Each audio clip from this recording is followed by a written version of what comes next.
Las Vegas, late 1970s. A man walks into a casino. He knows every table, every dealer rotation, every camera angle. But he's not here to play. He's here to hunt. His targets? Card counters, advantage players, the very people he used to be. His name is Bill Zender, and in the underground world of professional gambling, he's the most hated man alive. See, Bill Zender is the only person in the history of Las Vegas to walk both sides of the line. Professional card counter, then Nevada gaming agent, then casino executive and part owner. He taught card counters their craft. Then he taught casinos how to destroy them. He wrote the book, literally. The book that casinos use to catch advantage players. The book that counters study to avoid getting caught. Former teammates call him Judas, the Benedict Arnold of blackjack, the man who sold out the Brotherhood for a badge and a corner office. But Bill would tell you a different story. He'd say he was trying to save the industry from its own paranoia, that he showed casinos they were wasting millions being afraid of the wrong things, that he tried to build a bridge between two warring sides. So which is it? Hero who brought reason to an irrational industry, or traitor who armed the enemy with everything they needed to win? By the end of this story, you decide. But I'll tell you this much. In the dark side of gambling, there are no clean hands, only survivors. And Bill Zender survived by knowing something no one else did: how to win by playing both sides. But to understand the betrayal, you need to know where it started, back when Bill Zender was one of them. Chicago, Illinois, April 2nd, 1955. Bill Zender enters the world with nothing special to suggest what he'd become. Just another kid, another face in the crowd. But by 1976, at 21 years old, Bill discovers something that will change his life forever. He can count cards. This is post-Thorpe era. Edward Thorpe's Beat the Dealer has been out for 14 years. Card counting is no longer a secret, but it's still beatable if you're good enough, smart enough, disciplined enough. Bill is all three. He doesn't walk into casinos as a tourist.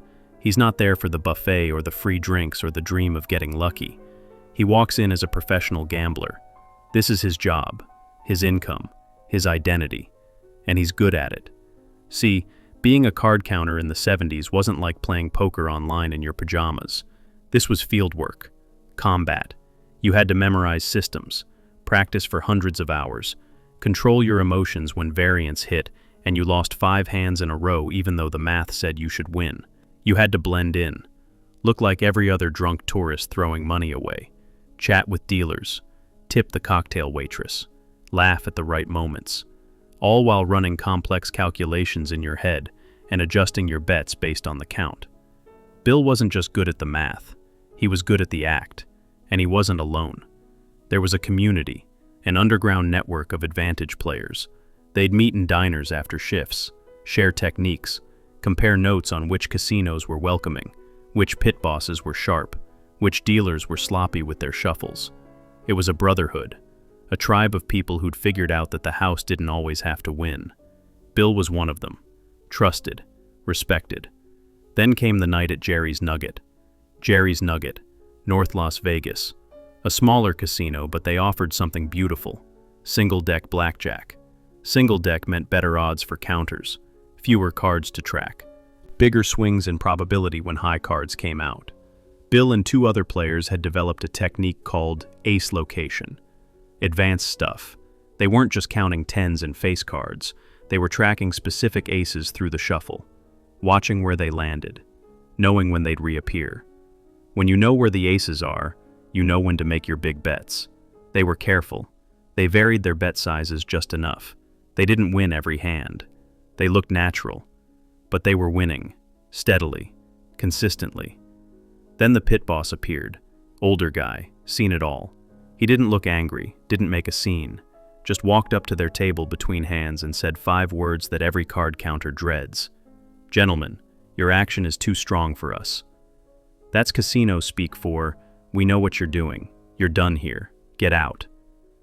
Bill and his team cashed out, did the walk of shame past the slot machines, past the tourists who had no idea what just happened, past security who watched to make sure they left, backed off, banned from Jerry's Nugget.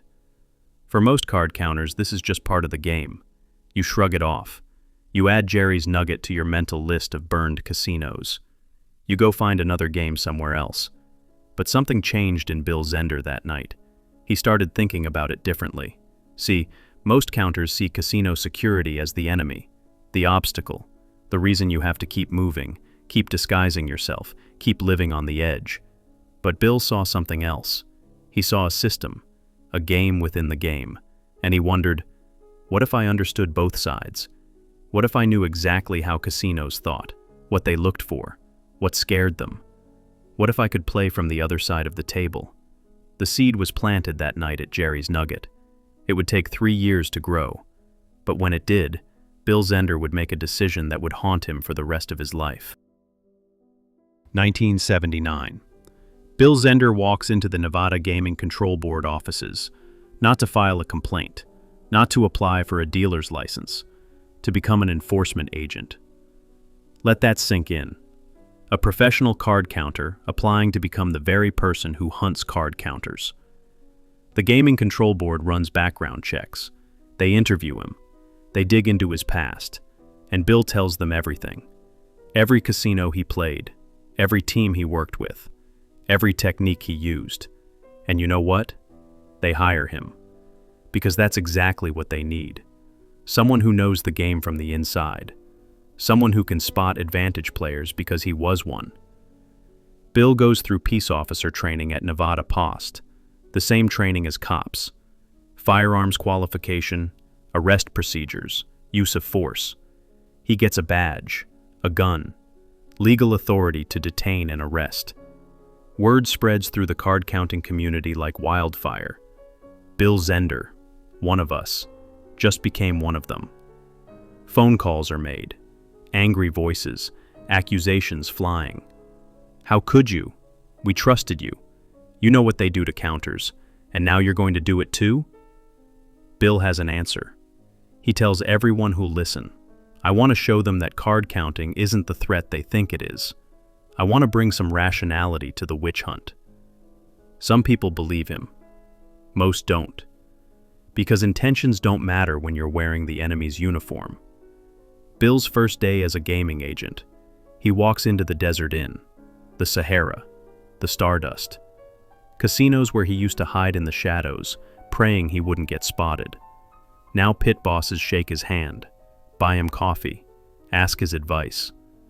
The psychological shift is massive, from hunter to hunted to hunter again.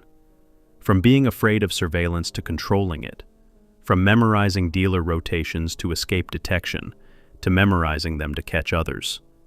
And Bill is terrifyingly good at his job, because he knows every trick, every technique, every tell that gives away a card counter.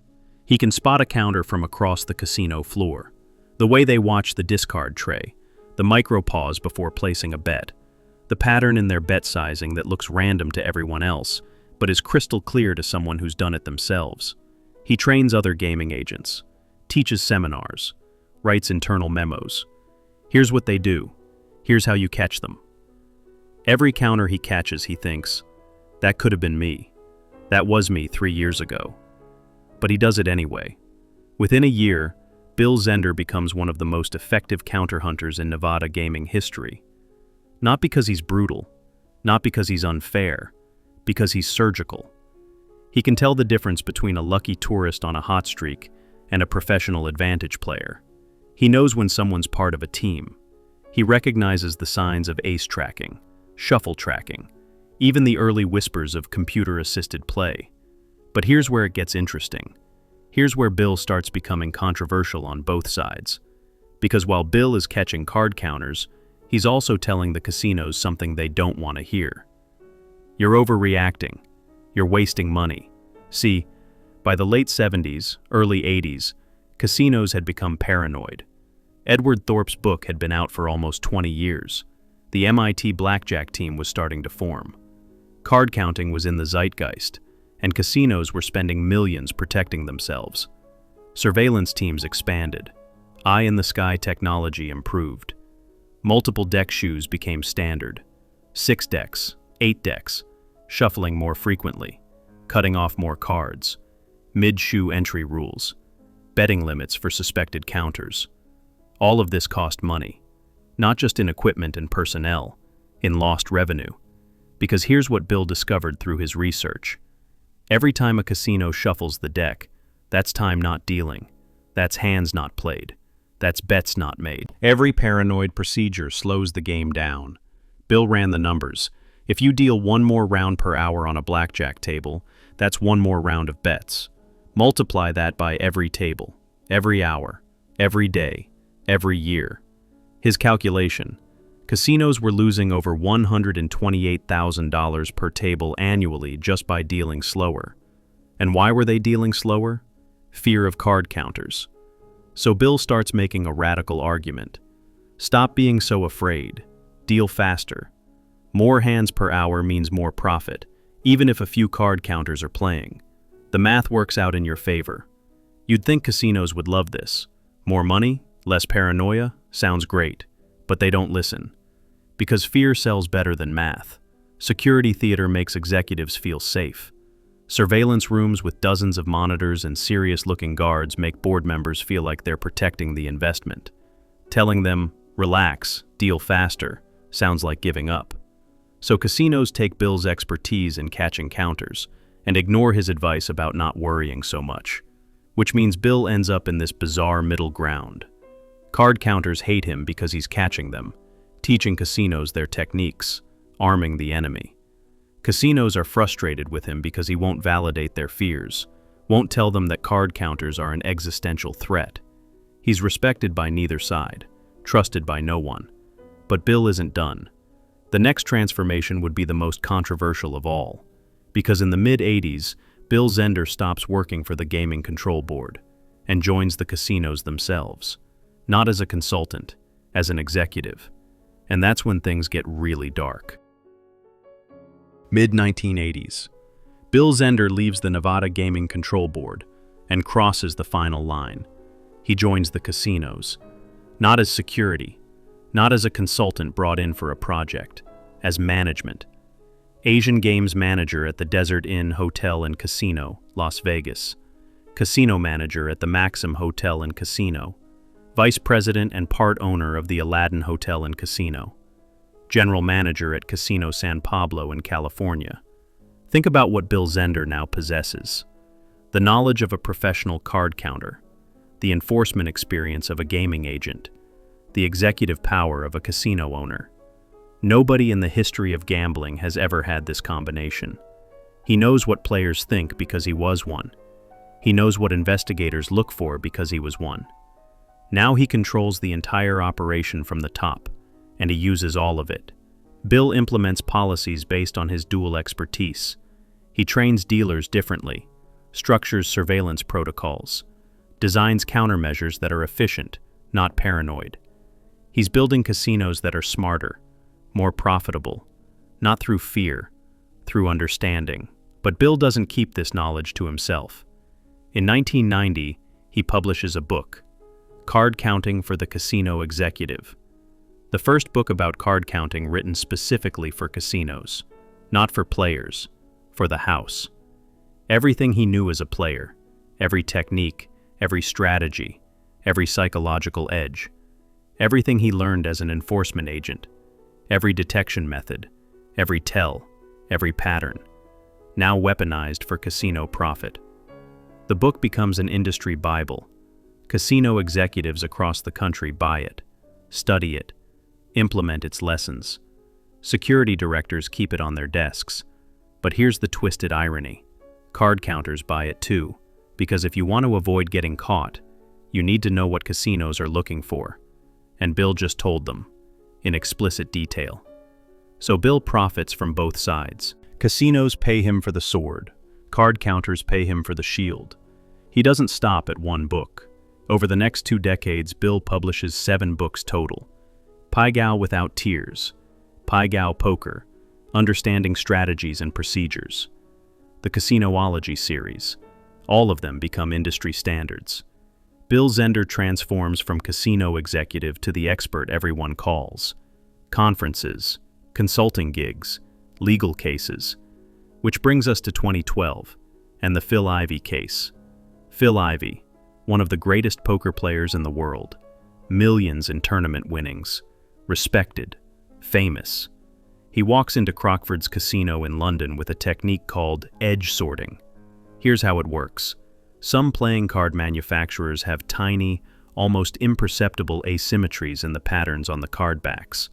If you can convince the dealer to rotate certain cards, you can identify high-value cards versus low-value cards just by looking at the backs. Phil and his partner use this technique playing baccarat. High stakes, massive bets, and they win. Over $10 million. Phil goes to cash out. Crockfords refuses to pay. That's cheating, they say. Phil says no, that's advantage play, like card counting. I used information available to me. I didn't mark the cards. I didn't hack the shuffle machine. I just paid attention. The case goes to court. Millions of dollars on the line. Phil Ivey's reputation at stake. Legal precedent for what constitutes cheating versus advantage play. Both sides bring in expert witnesses, and Crockfords calls Bill Zender. Bill takes the stand, reviews the evidence, analyzes the technique, and testifies that edge sorting crosses the line, that it's not the same as card counting, that Phil manipulated the game in a way that goes beyond observation and mathematics. His testimony is crucial. The court sides with Crockfords. Phil Ivey loses the case, loses the $10 million. His reputation takes a hit. And once again, the advantage play community looks at Bill Zender and sees a traitor, a former advantage player helping a casino keep $10 million from one of the most skilled players in the world.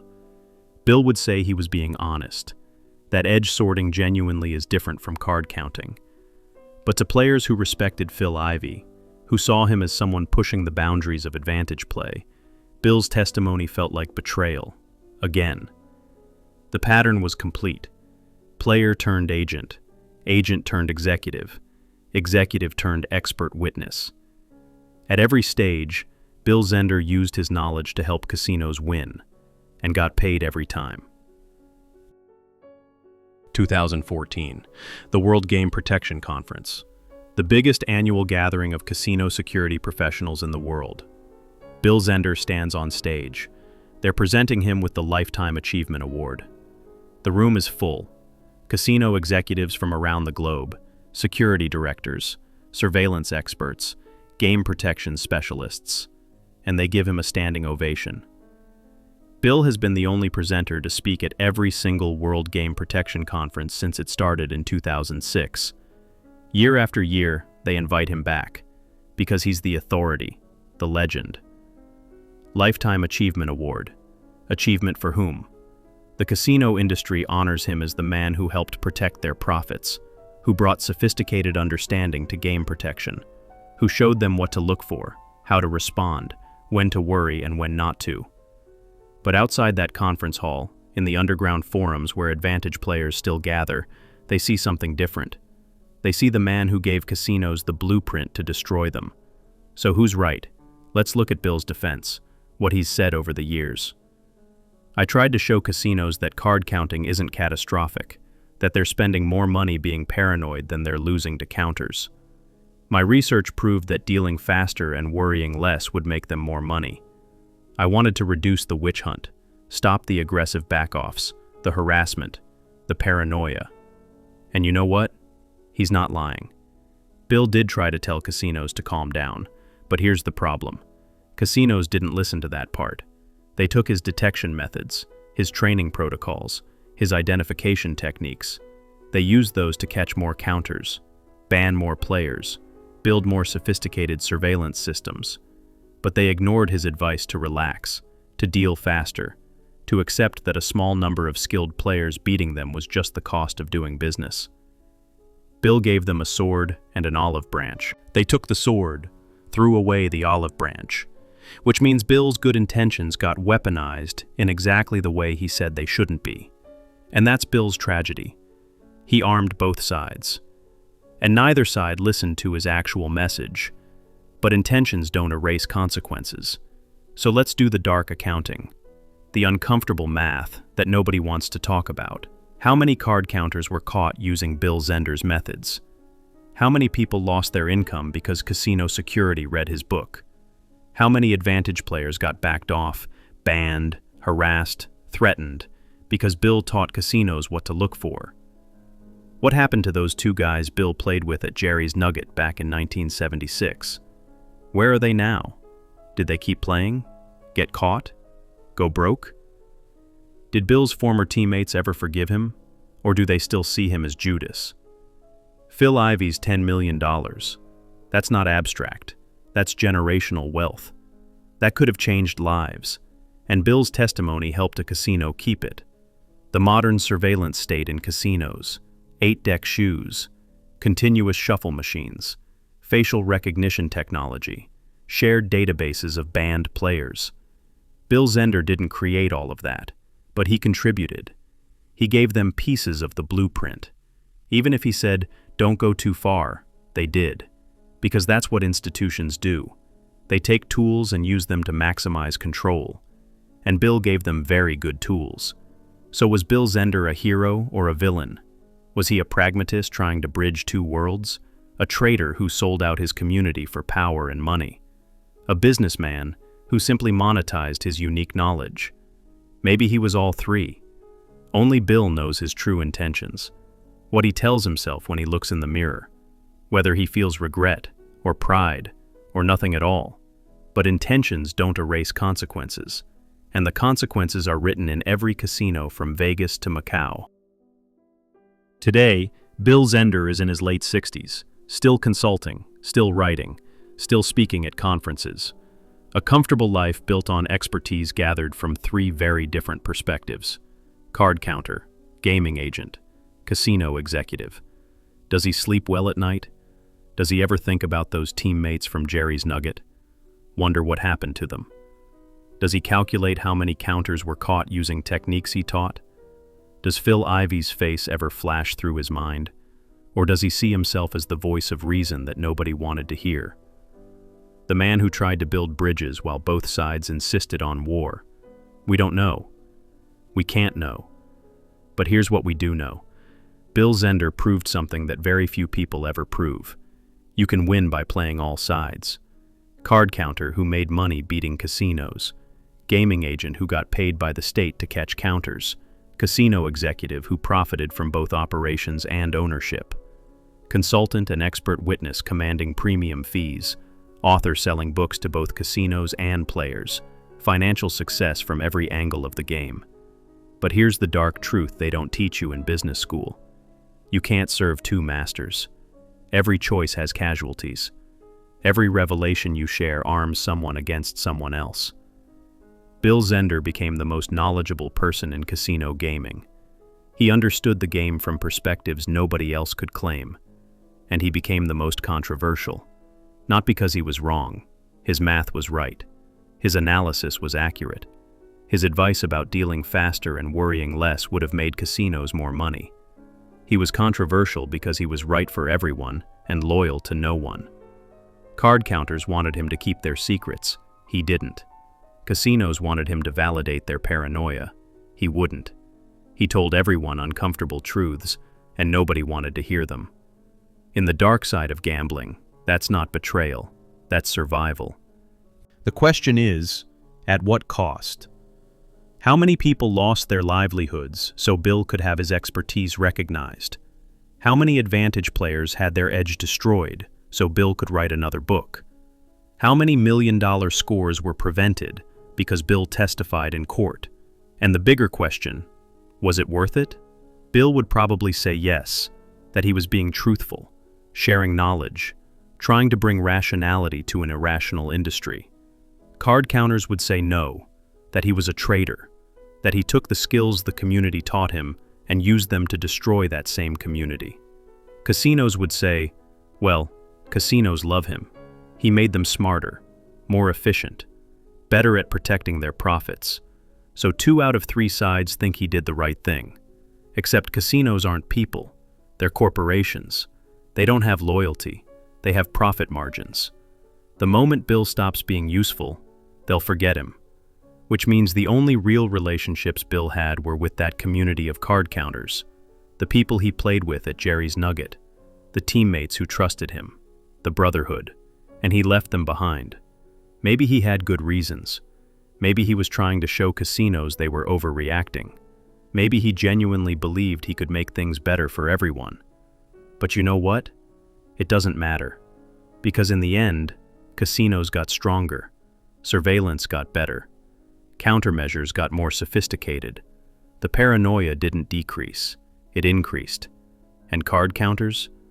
They got hunted more efficiently than ever before.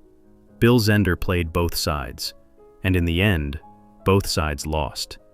Casinos lost because they spent millions on paranoia instead of listening to Bill's advice to just deal faster. Card counters lost because one of their own gave away all their secrets. The only winner? Bill Zender himself. Lifetime Achievement Award, 7 published books, decades of consulting fees, respected industry expert. He won by making sure nobody else could. And that might be the darkest side of gambling of all. Not the cheaters, not the addicts, not the predatory casinos, but the people who know better, who have the knowledge to change things, to make the industry more fair, more rational, and instead use that knowledge for personal gain while watching both sides destroy each other.